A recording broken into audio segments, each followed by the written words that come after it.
إلا الله محمد رسول الله لا إله إلا الله محمد رسول الله لا إله إلا الله محمد رسول الله لا إله إلا الله محمد رسول الله. بسم الله الرحمن الرحيم. الحمد لله رب العالمين والصلاة والسلام على رسوله الكريم أما بعد فأعوذ بالله من الشيطان الرجيم. بسم الله الرحمن الرحيم. يا أيتها النفس المطمئنة ارجعي إلى ربك راضية مرضية فادخلی فی عبادی وادخلی جنتی. صدق اللہ العظیم. بزرگان محترم اور میرے عزیز ساتھیوں، یہ سورۃ الفجر کی تفسیر چل رہی تھی اور اس سورت کی یہ آخری آیت کریمہ ہے. اللہ تعالیٰ فرما رہے ہیں یا ایتھا النفس المطمئنہ، اے نفس مطمئنہ، ارجعی الی ربک راضیۃ مرضیہ فادخلی فی عبادی وادخلی جنتی. انسان کے نفس تین طرح کے ہوتے ہیں. یہاں پر اللہ تعالی نے نفس مطمئنہ فرمایا. قرآن کریم نے اس کے علاوہ اور دو نفس کو قرآن کریم نے بیان فرمایا. ایک کو نفس امارہ کہتے ہیں، ایک کو نفس لوامہ کہتے ہیں، اور ایک کو نفس مطمئنہ کہتے ہیں. سب سے اعلیٰ نفس مطمئنہ جس کا اس آیت کریمہ میں تذکرہ ہے، اس سے ادنا نفس لوامہ، اور اس کے ادنا آخری درجہ جو ہے نفس امارہ کا ہے. نفس امارہ، نفس لوامہ، نفس مطمئنہ، تینوں نفس کا تذکرہ قرآن کریم میں موجود ہے. نفس امارہ، قرآن کریم اللہ تعالیٰ 13ویں پارے میں ارشاد فرماتے ہیں وَمَا أُبَرِّئُ نَفْسِي إِنَّ النَّفْسَ لَأَمَّارَةٌ بِالسُّوءِ. اب نفس امارہ کسے کہتے ہیں؟ لفظ امارہ جو ہے یہ لفظ امر سے بنا ہوا ہے. امر سے، امر کے معنی آتے حکم کرنا، جیسے کہ ہم کہتے ہیں امر بالمعروف نہی عن المنکر، بھلائی کا حکم کرنا، برائی سے روکنا. امر کے معنی حکم کرنے کے آتے ہیں. اسی لفظ سے یہ نکلا ہوا امارہ کے معنی بہت زیادہ حکم کرنے والا. امارہ کا لفظی معنی بہت زیادہ حکم کرنے والا. اور نفس امارہ اس نفس کو کہتے ہیں جو انسان کو بہت زیادہ گناہ کا حکم کرنے والا. انسان کا نفس خواہشات میں ڈوبا پڑ جائے، وہ انسان شکل و صورت کے اعتبار سے تو انسان ہو، لیکن اس کی عقل کے اعتبار سے، اس کے اعمال کے اعتبار سے وہ حیوان سے بدتر وہ زندگی گزارنے والا بن جائے. وہ اپنی خواہشات کی تکمیل میں یہ نہیں دیکھتا کہ یہ حلال ہے، حرام ہے، جائز ہے، ناجائز ہے.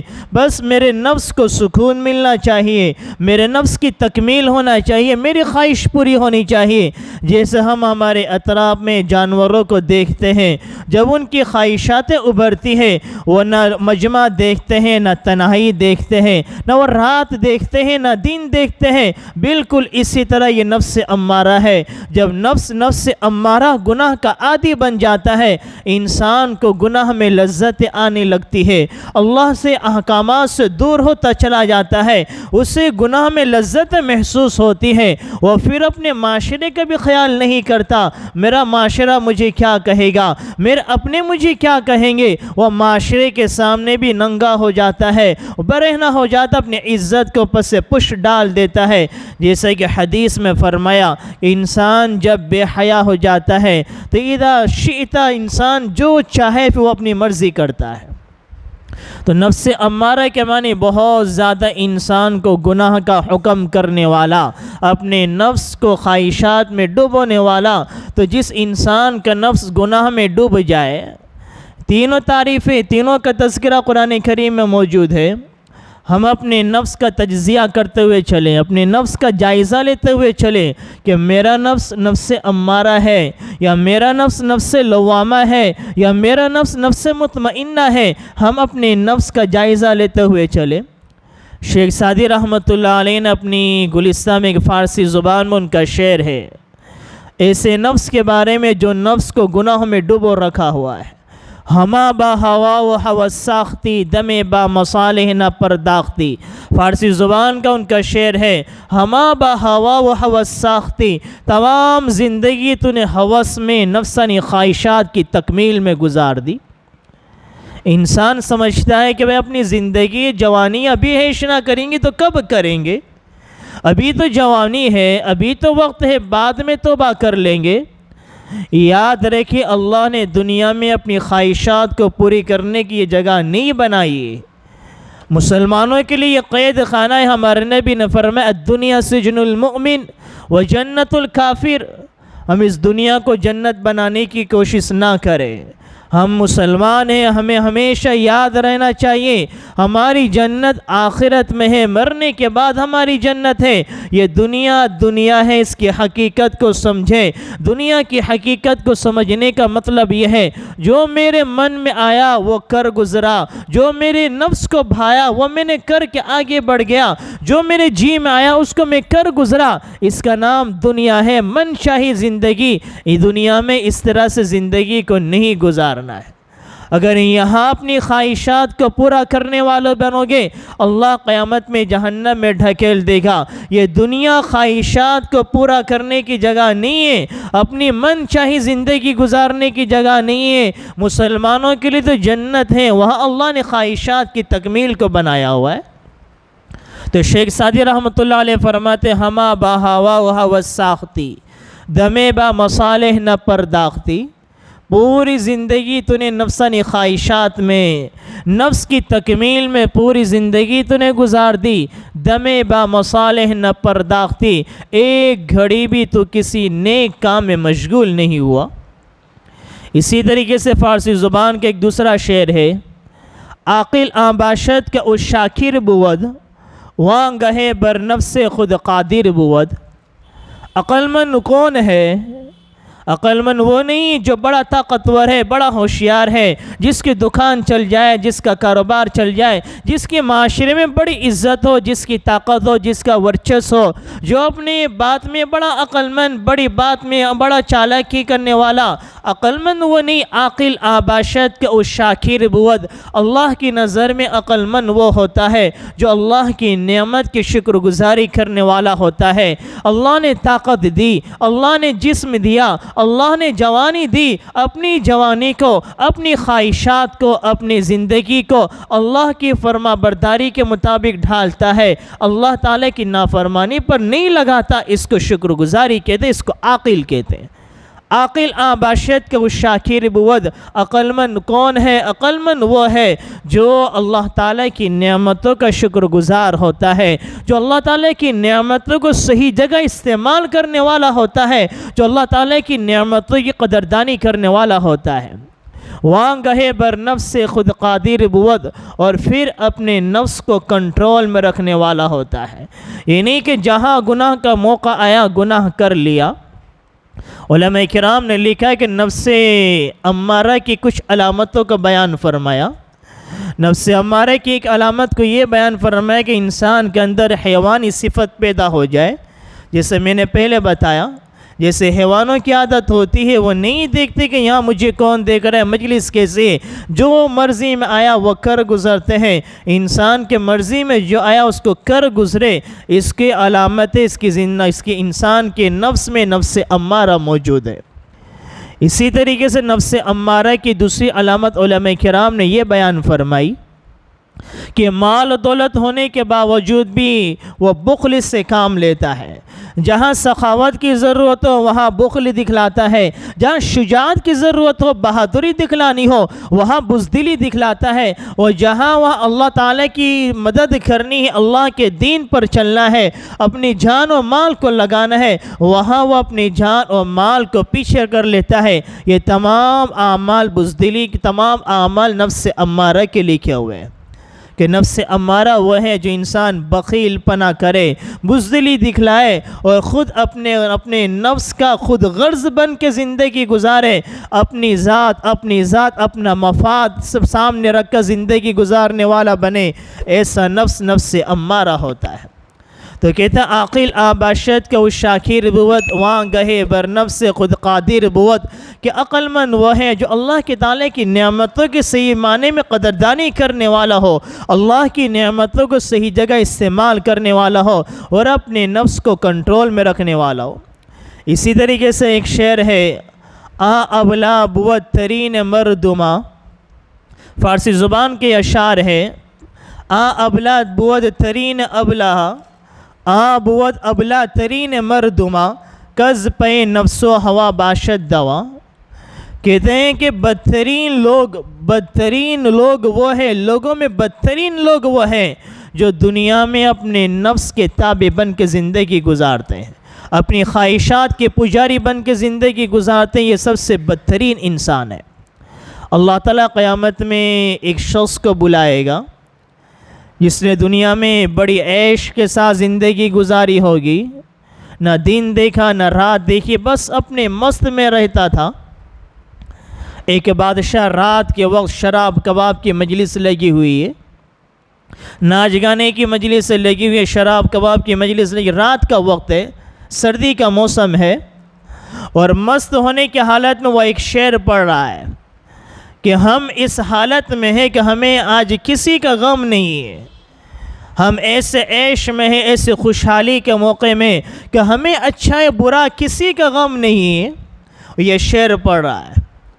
آج مسلمان بھی اس طرح کی پارٹیاں کرتے ہیں، جب انسان کے پاس مال آتا ہے یا مال نہ بھی آئے، اپنے علاقے سے دور نکل گیا، گجرات کو چھوڑ دیا، گھومنے پھرنے نکل گیا، پہاڑوں کی وادیوں میں چلا گیا، اب تو چاروں طرف اپنے ہی اپنے ہیں، وہاں مسلمان ہمارے محلے کے نوجوان شراب کی مجلسوں کو لگاتے ہیں، جوئے کی مجلس سے ہمارے نوجوان لگاتے ہیں۔ میں نے اپنی آنکھوں سے دیکھا ہے، سنی سنائی باتیں نہیں، جو اچھے خاصے نوجوان ہیں بھائی گھومنے کے لیے گئے، اب انجوائے نہیں کریں گے تو کیا کریں گے؟ یہ ہمارے نوجوان، اللہ نے مال دیا تھا، طاقت دی تھی، قوت دی تھی، اللہ نے تمہیں وسعت دی تھی، تمہیں اللہ تعالیٰ اپنی قدرتوں کو دکھلا رہا تھا، لیکن وہاں تم جا کر تم نے شراب کے مجلسوں کو لگایا، جوئے کی مجلسوں کو لگایا، اپنے لباس کو بھی بدل لیا، اپنے لباس بھی کپڑے بھی بدل گئے۔ ہمارے نوجوان یہ برسوں پرانی ابھی تازے واقعے کی میں باتیں کر رہا ہوں،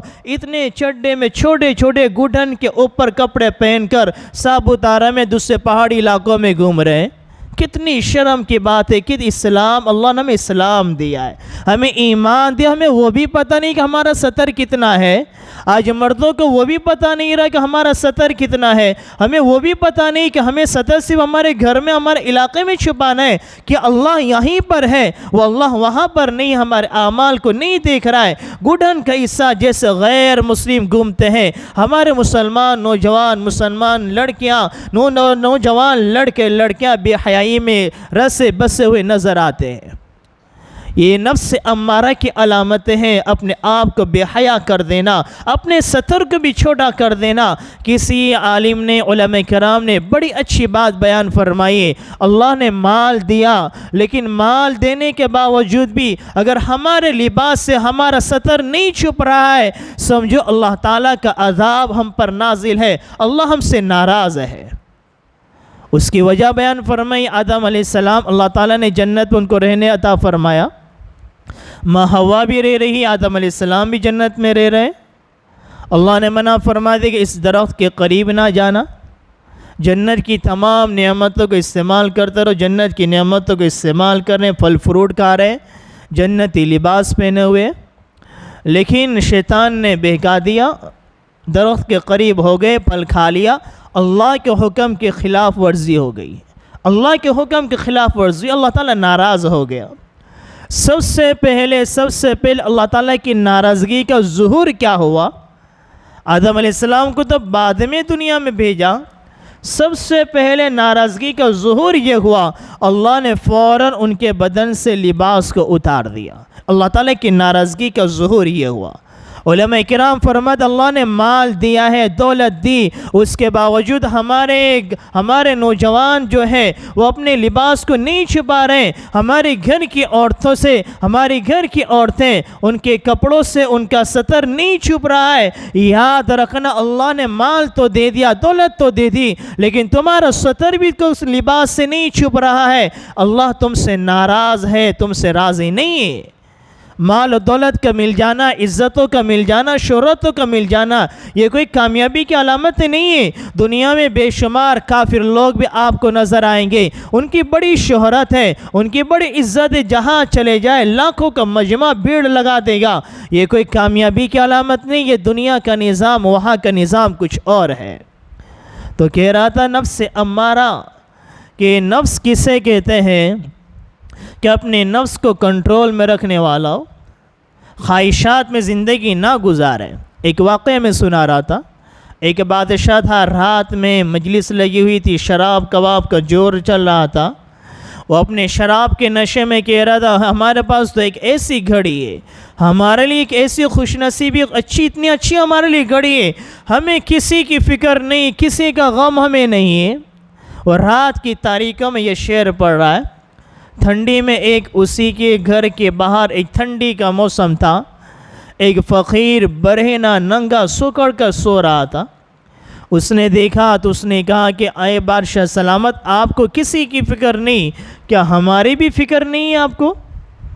اللہ نے آپ کو مال دیا، دولت دیے، تو ہماری بھی کوئی فکر نہیں۔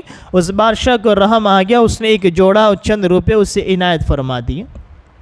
خیر میں نے کہنے کا منشا ہے کہ نفس تین طرح کے ہوتے ہیں، کہ نفس امارہ، نفس امارہ کے معنی انسان کو بہت زیادہ گناہ کا حکم کرنے والا۔ نفس امارہ کی مثال یہ ماچس کی تلی کی طرح ہوتی، تلی کی طرح جس پر آگ بھری ہوئی رہتی ہے، جہاں رگڑنے کی دیر ہے، جیسے ماچس کی تیلی کو آپ نے رگڑا وہ آگ اندر سے نکل گئی۔ نفس امارہ کا حال بھی یہی ہوتا ہے، جہاں اس کو گناہ کا موقع مل گیا فوراً اپنے نفس کو گناہ میں ڈبو دیتا ہے۔ جہاں زنا کا موقع فراہم ہو گیا، جہاں سود کا موقع فراہم ہوگا، جہاں کہیں جھوٹ بولنے کا موقع فراہم ہو گیا، جہاں کہیں ناچ گانے کا فراہم موقع ہو گیا، جہاں کہیں اپنے ستر کو کھولنے کا موقع فراہم ہو گیا، فوراً اپنے نفس کو گناہ میں مبتلا کر دیتا ہے۔ اس کو نفس امارہ کہتے۔ دوسرا نفس مطمئن، نفس لوامہ۔ نفس لوامہ کے معنی آتے ہیں کہ انسان کو ملامت کرنے والا۔ لوامہ کیا آتے ہیں؟ ملامت کرنے والا، کہ انسان کوئی گناہ کر لیا، قرآن کے خلاف کوئی عمل ہو گیا، انسان کا نفس اس کو ملامت کرتا ہے کہ اللہ کے بندے، اللہ نے تجھے ایمان دیا، مسلمان بنایا، تو یہ صحیح سالم جسم دیا، طاقت دی، قوت دی، اتنی ساری نعمت دی، پھر بھی تو اس طرح سے کام کر رہا ہے۔ اللہ نے تیرے لیے حلال راستوں کو مہیا کر رکھا ہے، تیرے پاس بیوی موجود ہے، شادی شدہ ہے، پھر بھی تو حلال راستے کو چھوڑ کر حرام راستے کو اختیار کرتا ہے۔ جیسے گناہ ہو گیا، نفس پر ایک چوٹ لگتی ہے، تو نے غلط کر دیا، انسان توبہ کر لیتا ہے، غلطی ہوتی ہے، بچتا ہے گناہ سے، لیکن غلطی ہو جاتی ہے، پھر نفس ملامت کرتا ہے، انسان توبہ کر لیتا ہے۔ عام طور پر ہم سب کے نفس اسی طرح سے ہوتے ہیں۔ اولاً مومن کا نفس تو یہی ہوتا ہے، اعلیٰ درجہ تو نفس مطمئنہ کا، لیکن مومن کا نفس، عام مومنوں کا نفس تو یہی ہوتا ہے، وہ اپنے آپ کو اللہ کی نافرمانی سے بچاتا ہے، گناہ سے بچاتا ہے، صغائر کبائر سے بچاتا ہے۔ اگر گناہ ہو گیا تو انسان کا نفس ملامت کرتا، تو نے کیا کر دیا، پھر انسان توبہ کر لیتا ہے۔ اس کو نفس لوامہ کہتے ہیں، جس کا تذکرہ قرآن کریم میں موجود ہے۔ اور ایک تیسرا نفس جس کو یہاں پر بیان فرمایا، نفس مطمئنہ۔ نفس مطمئنہ یہ اعلیٰ درجے کا نفس ہے، اعلیٰ درجے کا نفس ہے، کہ انسان مجاہدہ کرتے کرتے اللہ کی راہ میں اپنے جان مال کو لگاتے ہوئے، تنہائیوں میں اپنے وقت کو گزار کر اپنے نفس کی ایسی اصلاح کر لیتا ہے کہ وہ کبائر گناہ سے بالکل پاک و صاف ہو جاتا ہے۔ کبھی کبھار کبھی صغیرہ گناہ سرزد ہو جاتا ہے، لیکن عام طور پر وہ کبائر بڑے بڑے گناہ سے بچتا ہے، اور چھوٹے گناہ سے اپنے آپ کو بچاتا ہے، اور گناہ کا خیال آتا ہے لیکن وہ گناہ نہیں کرتا، کیونکہ انسان ہے۔ گناہ کا خیال آ جانا دل و دماغ میں یہ غلط نہیں، لیکن اسی گناہ کے خیالات کو اب آگے بڑھاتے چلے جائے، اس پر پکڑ ہوتی۔ کوئی گناہ کا خیال آپ کے دل و دماغ میں آ گیا، آپ نے فوراً اس کو ہٹا دیا، اس پر پکڑ نہیں، لیکن دل و دماغ میں خیال آیا، پھر آپ اپنی فطرت سے، اپنے نفس سے، اپنے فعل سے اس کو آگے بڑھاتے چلے جاؤ، تو اس خیالات پر آپ پکڑ کی جائے گی، وہ گناہ ہوگا۔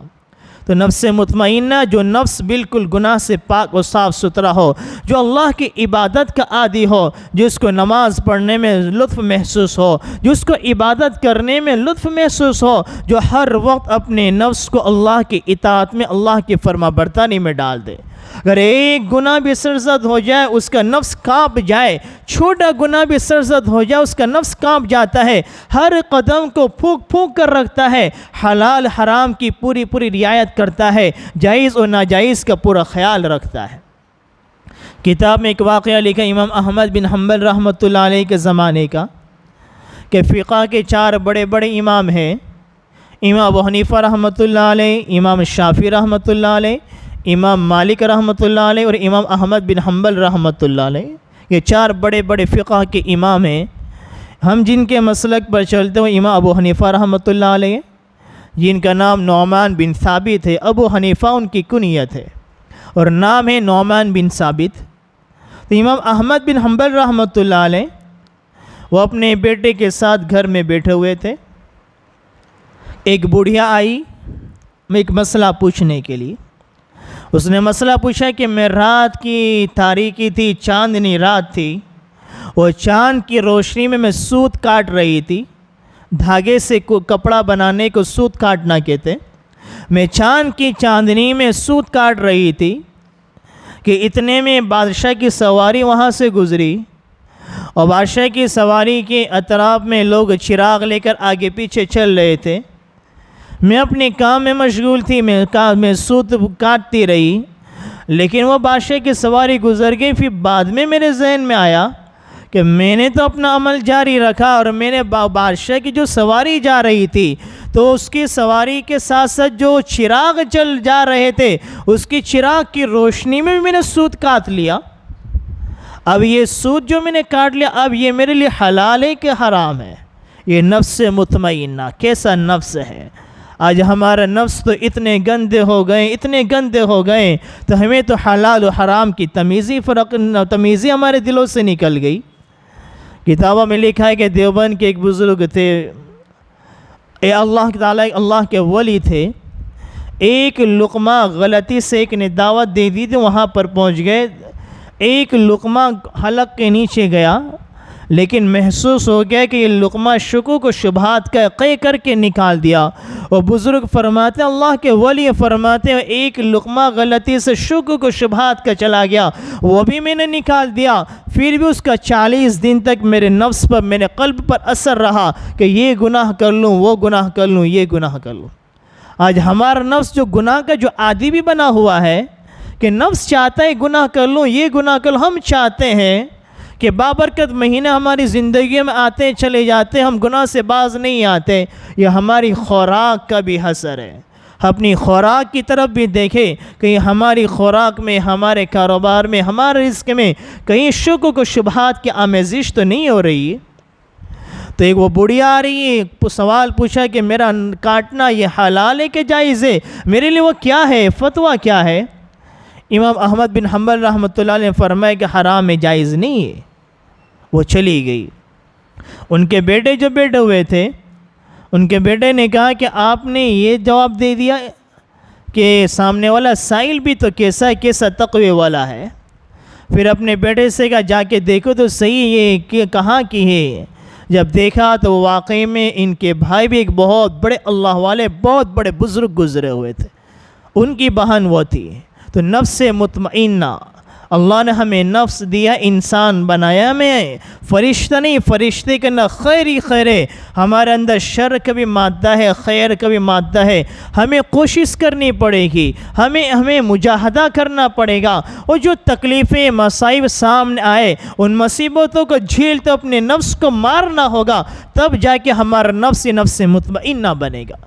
جب نفس سے مطمئنہ بنتا ہے، انسان ہر گھڑی اپنے ہر وقت کو اللہ کی عبادت میں لگاتا ہے. وہ اپنے کاروبار میں بھی ہے لیکن ذکر اذکار چالو ہے، زبان پر ذکر ہے. وہ بازار میں بیٹھا ہوا ہے، دکان پر بیٹھا ہوا ہے، اس کا کاروبار بھی چل رہا ہے، بزنس بھی چل رہی ہے، زبان پر اللہ تعالیٰ کا ذکر بھی چل رہا ہے، وہ کاروبار بھی کر رہا ہے، وہ ذکر اذکار میں مبتلا ہے.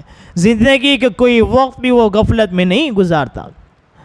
جنید بغدادی رحمۃ اللہ علیہ بہت بڑے بزرگ گزرے ہوئے. انہوں نے ایک پرندے کو پکڑا، اسے قید کر دیا، اسے پالا کئی وقت تک. پھر اس کے بعد اس پرندے کو آزاد کر دیا. تو ان کو کسی نے پوچھا کہ آپ نے بڑے شوق سے بڑی محبت میں اس کو پالا، پھر آپ نے اس کو آزاد کر دیا؟ تو جنید بغدادی رحمۃ اللہ علیہ نے فرمایا، اس پرندے نے مجھے کہا کہ جنید مجھے آزاد کر دو، میں تمہیں ایک نصیحت کروں گا. علماء کرام جو تھے، جو عقل مند ہوتا ہے، وہ ایک ایک اچھی باتوں کو تلاش کرنے کے لیے وہ بہت ساری چیزوں کو قربان کر دیتا ہے. جنید بغدادی رحمۃ اللہ علیہ سے کہا میں تمہیں ایک نصیحت کروں گا. اس لیے جنید بغدادی نے فرمایا میں نے اسے چھوڑ دیا.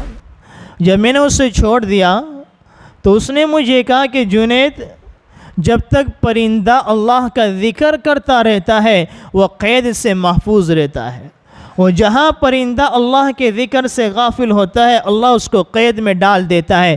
میں اللہ کے ذکر سے غافل ہو گیا جس کی بنا پر اتنے وقت تک میں قید میں رہا. ایک پرندہ یہ کہہ رہا ہے.